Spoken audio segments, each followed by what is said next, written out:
다 구약에서 예언되어진 내용을 가져온 구약 인용구들이거든요. 그래서 그것을 보면은 거기 앞에 보면은 기역, 니은, 디귿, 리을이라는 그러한 각주가 달려 있습니다.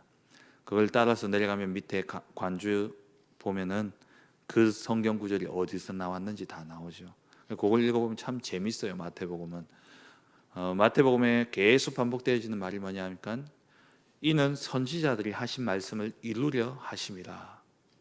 예수님이 결코 그냥 오신 게 아니라 하나하나에 이루신 모든 일들이 그냥 한 것이 아니라 그리스도로 오셔서 하나님이 하신 말씀들, 구약의 선지자들, 오늘 말씀처럼 하나님이 선지자를 통해서 약속하신 그것들을 성취하기 위해서 오셨다라는 내용을 가장 잘 기록되어진 것이 바로 마태복음입니다. 그리고 그의 아들에 관해서 미리 약속되어졌다. 그의 아들에 관하여 말하면 3절에 보면은 육신으로는 다윗의 혈통에서 나셨고, 육신이 중요합니다. 왜 육신으로 오셔야 되냐? 영으로 오시면 안 되냐? 육신으로 오셔야 될 이유가 있습니다. 로마서 6장 23절에 죄의 삭은 사망이다 말씀하고 있죠. 하나님이 죄의 문제를 해결할 유일한 방법을 죽음이라는 것을 통해서 죄 문제가 해결되어질 것을 말씀하셨습니다. 그래서 예수님, 우리의 구원자로 오실 분은 죄 문제 해결하기 위해서 죽으셔야 돼요. 그러면 어제 말씀드린 것처럼 영혼은 영원하다라는 겁니다. 영혼은 죽을 수가 없어요. 그럼 죽음을 통해서 죄 문제를 해결한다는 것은 육신이 죽어야 되는 겁니다. 근데 우리의 육신을 가지고 죽어버리면 끝나버리잖아요. 죽으면 히브리서 9장 27절 말씀처럼 한 번 죽는 것은 사람에게 정해진 것이고 그 이후에 심판이 있으리니, 우리는 죽으면 바로 심판받아서 지옥이든 천국으로 가버리는 겁니다. 그러니까 내 문제로 판결받고 끝나버려요. 그래서 하나님이 인간을 입고 이 땅에 오신 겁니다. 요한복음 1장 14절에 말씀이 육신이 되어 이 땅에 오신 것이죠. 그래서 뭐 하기 위해서 육신으로 오셨냐? 죽기 위해서 오신 것입니다. 죄 문제를 해결하기 위해서. 그래서 육신으로 오셨고, 그리고 다윗의 혈통에서 나셨다. 구약을 통해서, 선지자를 통해서 계속해서 하나님이 다윗의 혈통, 곧 메시아는 다윗의 혈통으로 올 것을 말씀하셨습니다. 사무엘하 7장에 보면 하나님이 다윗에게 주신 약속이 있죠. 네 왕위를 견고하게 할 것이다. 네 자손으로부터 견고한 왕이 나올 것이다 말씀하고 있어요. 그게 유다 왕들을 의미하는 것도 있지만은 거기서 끝나지 않고 결국에는 그리스도, 만왕의 왕 대신 그리스도가 다윗의 혈통을 통해서 오실 것을 말씀했습니다. 그게 성취되어진 것으로 표현되어진 것이 마태복음 21장에 보면은 21장 9절에 예수님이 예루살렘 성에 입성할 때에 이제 왕이 왕궁에 입성하는 장면입니다. 그때 백성들이 쫙 나와가지고 종려나무 가지를 막 흔들면서 길 위에 막 나뭇가지를 뿌려놓죠. 그러면서 그들이 외치는 소리가 뭡니까? 다윗의 자손 예수여. 다윗의 혈통으로 오실 메시아, 그분이 바로 당신입니다 라는 고백이죠. 소경 바디메오가 다윗의 자손 예수여 라고 크게 외쳤던 것, 그게 다 뭐냐? 이 말씀대로 오신 그리스도, 그분이 바로 당신입니다 라는 고백이죠. 그리고 4절에 성결의 영으로는 이제 그 영은 어떤 영이냐? 죽은 자들 가운데서 부활하신 영이다. 이것은 하나님이라는 증거입니다. 부활이라는 것은 죽음을 주관하시는 그 하나님이 바로 그리스도 예수님이다라는 증거를 보여주고 있는 것이죠. 그분이 부활하셨어요. 왜요? 우리가 절대 이길 수 없는 사단, 히브리서 2장 14절에 죽음의 세력을 잡은 자 곧 마귀를 멸하시며, 죽음은 마귀의 가지고 있는 가장 마지막 무기입니다. 그래서 고린도전서 15장에 보면은 사망아 너의 쏘는 것이 무엇이며 사망아 너의 이기는 것이 무엇이냐? 사망을 의인화시켜서 표현했죠. 그게 바로 마귀 사단을 의미하는 것입니다. 그래서 예수님이 이 사단을 이기시기 위해서 부활하신 것입니다. 그래서 우리 부활절 찬양에 보면은 많이 나오는 가사가 뭡니까? 사망 권세 이기고 부활하셨네. 사망의 권세를 이겼다. 사망의 권세는 사단의 권세입니다. 그 사단을 완전히 박살내기 위해서 예수님 부활하셨다라는 거예요. 이 예수님의 죽으심과 부활을 통해서 하나님의 아들로 선포되셨는데 그분이 곧 누구냐? 예수 그리스도다 말씀하고 있죠. 복음에 대해서 가장 정확히 표현하고 있는 성경이 바로 이 부분입니다. 복음은 뭐냐? 한마디로 예수 그리스도의 죽으심과 부활입니다. 육신의 영으로 다윗의 혈통으로 오셔서 죽으셨고 성결의 영으로 부활하셔서 사단의 모든 권세를 멸하신 것입니다. 그래서 신학에도 복음이 뭐냐라고 묻는 질문에 정확하게 뭐라고 되냐? 예수 그리스도의 죽으심과 부활이 곧 복음이다 말씀하고 있어요. 이게 왜 복음입니까? 절대 해결할 수 없는 죄의 문제, 원죄의 문제를 죽으심으로, 십자가의 죽으심으로, 죄값을 다 지불하심으로 죄 문제를 해결하셨고, 그리고 앞서 말씀드린 것처럼 사단의 문제, 죽음의 문제, 부활하심으로 사단을 완전히 이기신 것입니다. 그래서 이것이 바로 가장 복된 소식이라는 거예요. 복음이라는 것이 복된 소식 아닙니까? 영어로 굿뉴스라고 표현하는데,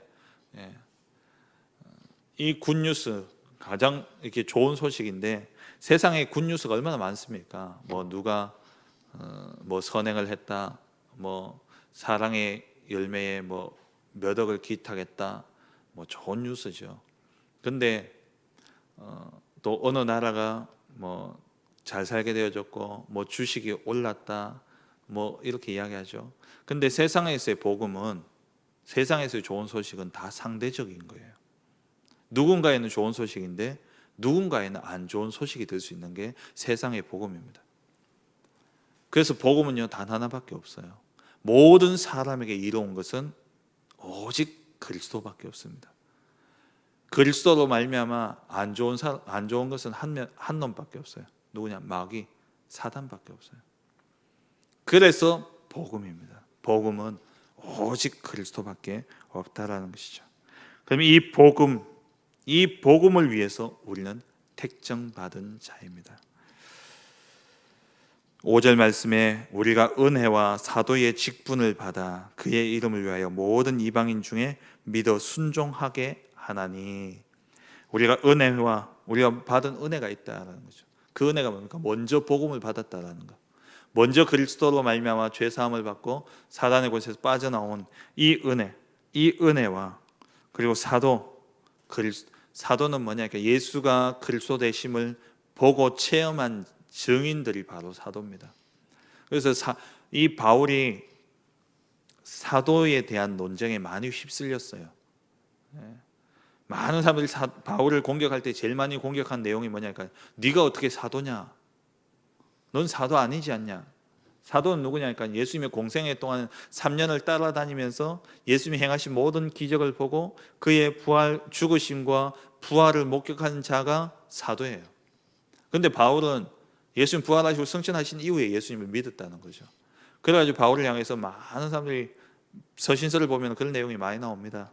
그 공격을 제일 많이 받은 게 네가 어떻게 사도냐라는 거예요. 근데 바울은 뭐라고 이야기하냐? 나도 봤다는 거예요. 나도 부활하신 주님을 만났다. 어디서요? 다메섹에서. 다메섹에서 부활하신 주님을 만났기 때문에 나도 사도다라고 이야기하면서 바울이 서신서에 제일 첫인사에 늘 반복되어지는 게 뭐냐? 그러니까 사도로 부르심을 입은 나 바울은이라는 이 말이요, 서신서를 보면 제일 앞에 계속 반복되어집니다. 바울이 자꾸 자기의 정체성을 확인하는 거죠. 우리도요 자꾸 확인하셔야 돼요. 세상 사람들이, 나를 본 사람들이 막 이런저런 공격을 할 수 있습니다. 그래서 우리는 늘 확인해야 되는 거예요. 나는 하나님의 자녀다. 나는 렘넌트다. 나는 남은 자다. 나는 복음 증거할 전도자다. 사도의 직분을 받아서 그의 이름을 위하여, 예수 그리스도 그 이름을 위해서 모든 이방인 중에서 믿어 순종하게 하나니, 이걸 자칫 오해하면 우리가 막 믿도록 해야 된다라고 오해할 수 있습니다. 그런데 그 다음 절 6절을 보면 뭐라고 되어 있습니까? 너희도 그들 중에서 예수 그리스도의 것으로 부르심을 입은 자들이다. 하나님이 부른 자들이 믿게 되어 있는 겁니다. 그래서 우리는 전도는 되어지는 것이죠. 그 말은 하나님이 영생 주시기로 작정된 자가 준비되어져 있다는 말입니다. 이번 주 강단 말씀처럼 모든 것을 하나님 다 준비해 놓으시고 우리를 전도자로 부르셨습니다. 구원받을 자를 준비해 놓으시고 우리를 부르셨어요. 그래서 지난주 특별 새벽 기도회 때 말씀드렸던 것처럼 우리는 계속 기도해야 될 것이 뭐냐니까 하나님 이 복음의 말씀을 담대하게 전하게 하옵소서. 그리고 전도할 문을 열어주옵소서. 이게 우리가 계속 전도를 위해서 기도하고 생각하고 우리가 24시 해야 됩니다. 그러면 하나님이 문을 여셔야 돼요. 하나님이 붙여주신 사람들은요 절대 흔들리지 않습니다.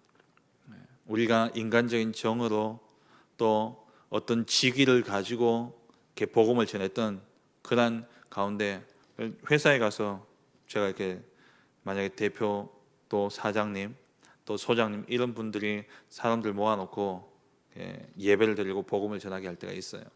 그러면은 영접 따라 해요. 영접 따라 하는데 별로 열매는 없습니다. 정말 하나님이 붙여 주시는 사람. 그래서 정말 이 기도를 하고 있으면은 내 마음에 확신이 올 때가 있습니다. 아, 이 사람 시간표가 됐구나. 아, 이 사람이 정말 복음을 받아야 되겠구나. 그때에 담대하게 복음을 전하는 거예요. 그러면 하나님이 정하신 시간표에 이 사람이 예수님을 영접하고 하나님의 자녀가 되어지면요, 이 사람은 제자로 그렇게 딱 세워지게 됩니다. 그래서 우리가 확실히 우리 안에 가져야 될 확신이 뭐냐니까 부르심을 받은 자가 있다라는 거예요. 내가 부르심을 받은 것처럼 이 복음을 위해서 부르심을 받은 자가 있다. 단순히 영접하는 자를 이야기하는 게 아니라 제자를 이야기하는 겁니다. 너희도 그들 중에서 예수 그리스도의 것으로 부르심을 입은 자니. 이번 추석 연휴 가운데 여러분 가는 현장 속에 이 복음의 말씀을 담대히 선포하는 그러한 은혜가 있기를 주의 이름으로 축원합니다. 이번 주 목사님 말씀하셨죠. 자꾸 이야기해야 된다고요. 자꾸 이야기하다 보면은 귀가 하나님의 시간표가 되어서 믿게 되어지는 자들이 있다고. 그래서 정말 이번 연휴 동안에 담대히 이 복음을 위해서 택정받은 자, 우리의 정체성이기 때문에 우리가 가는 모든 현장 만남 속에 예수가 그리스도이심의 복음을 담대히 선포하는 가운데 그 가운데 그들 중에 예수 그리스도의 것으로 부르심을 받은 자들을 만나는 그런 복된 연휴가 되어지시길 주의 이름으로 축원합니다. 기도하겠습니다. 저와 여러분들은 복음을 위해서 택정받은 자들입니다. 하나님 정말 성경대로 오셨고 성경대로 죽으심고 성경대로 부활하심으로 우리의 모든 죄와 사단의 권세를 완전히 멸하신 그리스도, 그 그리스도를 위해 내가 부름받은 자로서 하나님 전도자로 오늘 이 한 날도 쓰임받는 복된 한 날 되게 하여 주옵소서. 기도하시고 그리고 이번 주 주신 강단의 말씀대로 미리 다 준비하셨고 그 준비하신 대로 성취하실 것입니다. 하나님이 일하심을 보는 그러한 한 주간 되게 하여 주옵소서.